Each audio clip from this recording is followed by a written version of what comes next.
Hello friends, स्वागत है आप सभी का आज की इस नई वीडियो में। आप देख रहे हैं आपका अपना यूट्यूब चैनल बोर्ड प्रिपरेशन 2.0। तो आज की इस वीडियो में हम क्लास 11th बायोलॉजी के चैप्टर 1 द लिविंग वर्ड यानी कि जीव जगत के टॉपिक नोमेनक्लेचर यानी कि नामकरण को समझने वाले हैं। तो चलिए आज की इस वीडियो को स्टार्ट करते हैं। सबसे पहले अगर बात करें नामकरण यानी कि नोमेनक्लेचर होता क्या है, तो शुरुआत करते हैं इसकी डेफिनेशन के साथ। तो आपको इसके नाम से ही समझ में आ रहा होगा कि किसी जीव या फिर पादप को नाम देना ही नामकरण यानी कि नोमेनक्लेचर कहलाता है। अगर हम किसी पादप या फिर किसी जीव को कोई नाम देते हैं या फिर उसका कोई नाम रखते हैं तो नाम रखने की प्रक्रिया को ही नामकरण या फिर नोमेनक्लेचर कहा जाता है। अब बात करते हैं आखिर नामकरण क्यों होता है, किसी जीव या फिर पादप को नाम क्यों दिया जाता है। जीवों को पहचानने के लिए उनके वर्गीकरण के समय इनका नामकरण आवश्यक होता है। नामकरण के माध्यम से हम किसी जीव या फिर किसी पादप को आसानी से पहचान सकते हैं। अब बात करते हैं नाम कितने प्रकार के हो सकते हैं। तो आपको बता दें कि नाम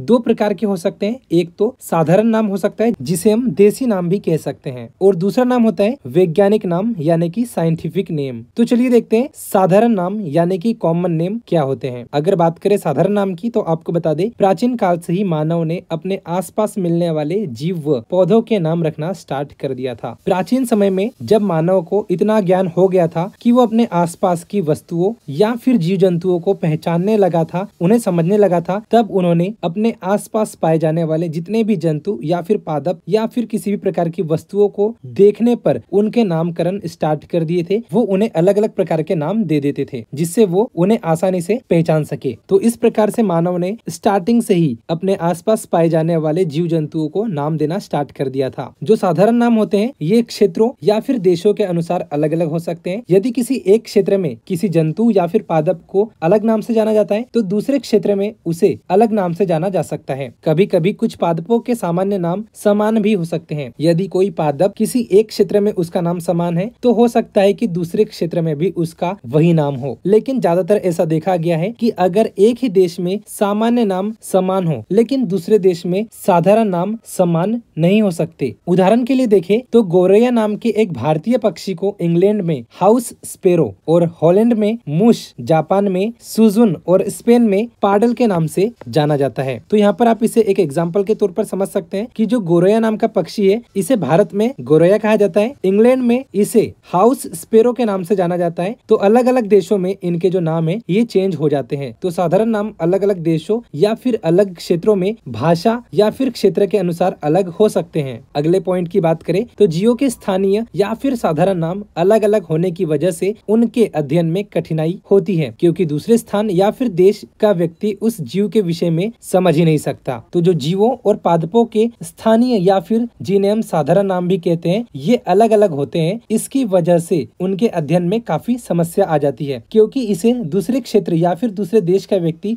समझ नहीं सकता। इस समस्या के समाधान के लिए वैज्ञानिक नाम दिए गए हैं और वैज्ञानिक नाम सभी जगह पर समान होते हैं। यदि किसी जंतु या फिर पादप का वैज्ञानिक नाम एक देश में कुछ है तो दूसरे देश में भी उसका वैज्ञानिक नाम समान ही होगा। वैज्ञानिक नाम अलग अलग देश या फिर भाषा पर डिपेंड नहीं करते। वैज्ञानिक नाम सभी जगह पर समान होते हैं, ये यूनिवर्सल होते हैं। तो वैज्ञानिक नाम आखिर क्या होते हैं और इनके कितने प्रकार हैं, इन्हें हम आने वाले वीडियोस में समझेंगे। तो जैसा कि दोस्तों आपने देखा आज की इस वीडियो में आपको क्लास 11th बायोलॉजी के chapter number 1 the living word के टॉपिक नोमेनक्लेचर और इसमें साधारण नाम क्या होते हैं इसे हमने समझा है। और अगर आपको इससे पहले के वीडियोस देखना है तो वो आपको स्क्रीन पर दिखाई दे रहे होंगे, आप उन्हें डायरेक्ट टच करके भी देख सकते हैं। स्टूडेंट्स, आई होप कि ये वीडियो आपको पसंद आया होगा। अगर ये वीडियो आपको पसंद आया हो तो अपने दोस्तों के साथ भी इस वीडियो को जरूर शेयर करें और इसी तरह की वीडियोस देखने के लिए अभी आप इस चैनल को सब्सक्राइब कर लीजिए।